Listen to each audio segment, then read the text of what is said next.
ఇది డిస్కంఫర్ట్ అని ఎందుకని అంటే పొద్దున్నుంచి సాయంత్రం వరకు ఒక సీట్లో కూర్చొని వర్క్ చేసేటప్పుడు బాడీ అంతా టైట్ అయిపోతుంది, ఎయిర్ అంతా లాక్ అవుతుంది లోపల, బాగా ఎయిర్ టైట్ అయినట్టు అయిపోతుంది. వాళ్ళకి ఏంటంటే ఎటు కూడా గాలి ఆడదు, వాళ్ళకి బిగుసుకుపోయినట్టు అవుతుంది.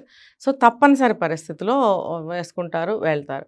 వాళ్ళకి ఏమనిపిస్తుంది అంటే ఈవినింగ్ ఇంటికి రాగానే ఇంకొకటి ఏంటంటే మార్నింగ్ నుంచి ఈవినింగ్ వరకు అదే డ్రెస్లో ఉంటే చికాకు అనిపిస్తుంది. ఇంటికి వెళ్ళంగానే ఆ టైట్నెస్ నుంచి ఆ చికాకులోంచి బయటపడటానికి దాన్ని తీసి నైటీ అనేది వేసుకుంటారు. తర్వాత స్నానం చేసి ఒక మంచి బట్టలు వేసుకోవటం అనేది పద్ధతి. ఇన్ బిట్వీన్ ఈ ట్రాన్సిట్లో నైటీలు వేసుకోవటం అనేది తప్పేమీ కాదు.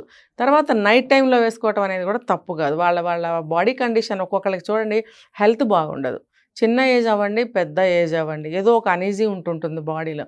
వాళ్ళు నైటీస్లో కొంచెం ఫ్రీగా అనిపిస్తుంది, ప్రాణం తేలికగా అనిపిస్తుంది, ఫ్రీగా బాడీ మూవ్ అవ్వగలుగుతుంది.